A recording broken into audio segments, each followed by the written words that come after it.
Eddie Claude did an interview with Nicole Wallace recently, or a couple months ago.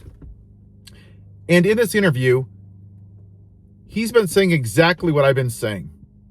This election was not about the price of gas or eggs or capitalism or jobs. It was about Make America White Again. Listen to what he has to say. We chose a felon who is more interested in loyalty, who's more interested in retribution, who's more interested in grift than in democracy. And we chose a felon because we didn't want to elect a black woman. So to read that, to actually explicate that, is to say we would rather destroy the republic than for that to have happened. And until we grapple with it, there's no amount of protesting I could do.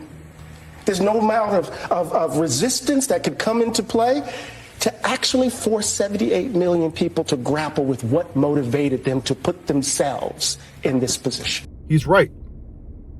Part of this country would rather suffer under a white man than thrive under a black woman.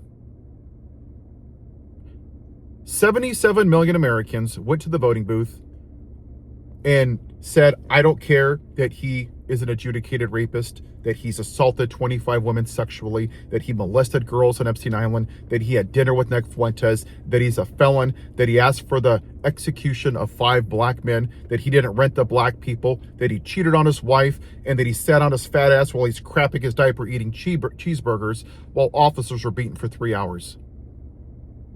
You went there and says, I don't care about any of that. I didn't like Harris's laugh. I can't say her name right. Oh, she slapped her way to the top. It's not a coincidence that in 249 years we've never had a woman president, because that's misogyny. And you mix in the fact that she was a black woman, and here we are.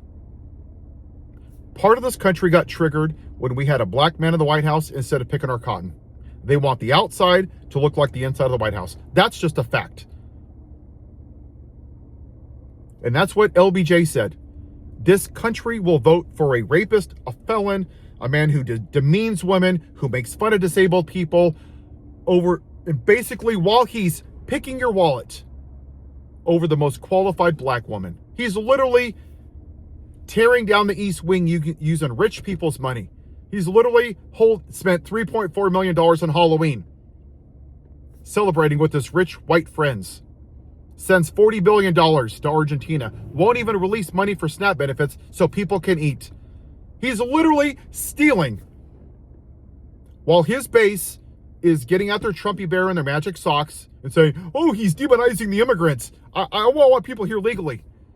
So the people that have been here for 40 years never committed a crime, never done anything bad to anybody because their documentation's not right. But you had no problem voting for a white man who sexually assaults women and is a felon. Somehow, that's okay. Let's not even talk about the little girls that he molested on Epstein Island. But hey, you're a Christian, right? You're pro-life. You just don't care about the life of the girls on Epstein Island or the 25 women or E. Jean Carroll or the officers of January 6th. Yeah, you're really pro-life, my ass. You wanted to make America white again. Until we come to grips with that as a country, we will never be a great country, and we never have been a great country. It's a lie. It's been a white country. And he has promised them to make America white again. In the movie The Matrix, was it Cyrus that was out?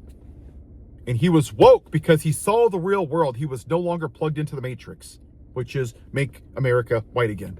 And he didn't like it being woke. So he made a deal with Agent Smith, i.e. the orange guy.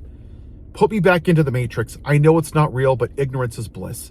And that's what 77 million people did. They wanted to be plugged back into the Matrix and make America white again. They know that it's not real. They don't care. They want to buy into the bullshit lie that we've been told that America is the best of the best of the best.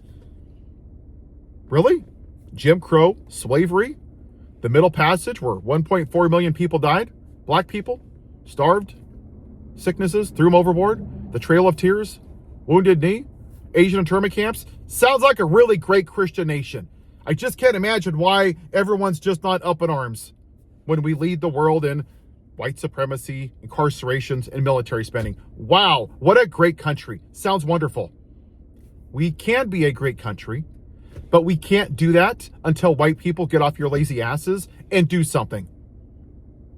Your Uncle Bob, your mom, your dad, your cousin, your brother-in-law that voted for this, you're worried about offending their feelings by posting something that your brother or sister-in-law or mom or dad that went to the voting booth and said, I didn't see sexually assaulting 25 women as a red line. Are you kidding me? You're still hiding behind your privilege, white people. You're not even willing to do the bare minimum. Martin Luther King was literally in solitary confinement just for wanting equality. And to get you as a white person to even post on Facebook, it's a bridge too far because you want to sit in your white privilege. That's why we're still here. When you're ready to use your privilege for good, then start doing that. Because until that happens, we're not going to change as a society. It doesn't matter who wins the midterms, who wins today in the elections, who wins in 28. Because that means we're just ignoring the issue and kicking the can down the road. Until we deal with the original sin of this country, which is white supremacy, we will never be a great country. Are you going to be on the right side of history, or are you going to be on the white side of history? And I'll leave you with this last thought, because I love this quote from Martin Luther King. We're not going to remember the words of our enemies, rather the silence of our friends. Silence is white privilege.